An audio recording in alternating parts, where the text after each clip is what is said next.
Problem discuss करेंगे जो related है column wise subtraction of algebraic expression से। अलजेब्रिक एक्सप्रेशंस आप ऑलरेडी जानते हैं कि कॉन्स्टेंट्स और वेरिएबल्स को अलजेब्रिक ऑपरेशन से कनेक्ट करने का नाम है। जैसे इस क्वेश्चन में 10a प्लस 10b प्लस 17 ये एक अलजेब्रिक एक्सप्रेशन है। हमने इसे सब्ट्रैक्ट करना है इन दो गिवन अलजेब्रिक एक्सप्रेशन के सम से। इसका मतलब कि पहले हम इन दोनों अलजेब्रिक एक्सप्रेशंस को ऐड करेंगे और जो रिजल्ट में अलजेब्रिक एक्सप्रेशन आएगा उसमें से इस अलजेब्रिक एक्सप्रेशन को सब्ट्रैक्ट कर देंगे, ठीक है। और हमने इसे कॉलम वाइज या वर्टिकली जो है वो सब्ट्रैक्ट करना है। तो मैंने ऐड भी जो है वो वर्टिकली कर लेता हूँ, ठीक है। सबसे पहले मैं पहला अलजेब्रिक एक्सप्रेशन लिखता हूँ जो कि ये है, और अब जब मैं सेकंड अलजेब्रिक एक्सप्रेशन लिखूंगा तो मैं लाइक टर्म्स को आमने सामने रखूंगा, ठीक है। जैसे देखें तो 9a और 13a में a वेरिएबल है या लिटरल नंबर है जिसकी एक्सपोनेंट या पावर एक जैसी है, तो ये दोनों लाइक टर्म्स हैं। इस तरह 8b और 3b लाइक टर्म्स हैं, 12c और 5c भी लाइक टर्म्स हैं। अब आप यूं देखें कि कुछ अल्फ़ाबेट्स पड़े हों, जैसे 2 अल्फ़ाबेट्स हों और उनमें 3 और अल्फ़ाबेट्स सेम मतलब अल्फ़ाबेट्स आ जाएं, तो हम इन्हें क्या कहेंगे, कितने ए हैं ये, हम इन्हें गिनेंगे और ऐड करते हुए कह देंगे 5a है। ना हम a की पावर को चेंज करेंगे ना ही हम कुछ और मतलब चेंज लाएंगे, सिवाय इसके के कोफिशिएंट्स ज्यादा हो गए।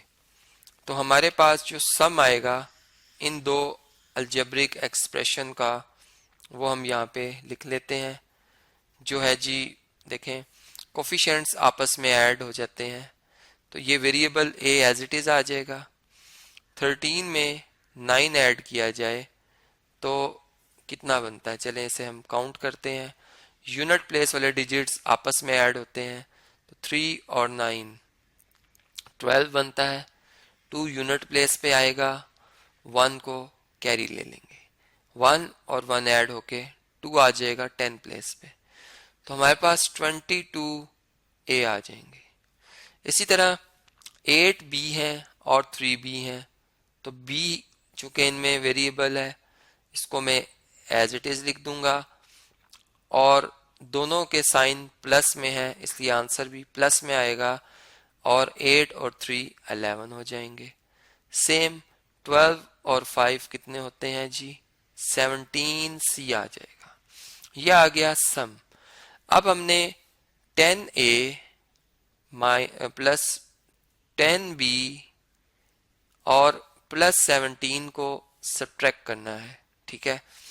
तो यहाँ पे प्लस 17 में लिखूंगा और c जो है टर्म जिसमें c आ रहा है इसको मैं यहाँ पर इसकी मौजूदगी ना होने की वजह है कि यहाँ पर c की क्वांटिटी 0 है, तो मैं 0c लिख दूंगा ताकि वो जो लाइक टर्म्स का कंसेप्ट है वो भी बरकरार रहे और हमें सब्ट्रैक्ट करते हुए कोई प्रॉब्लम भी ना हो।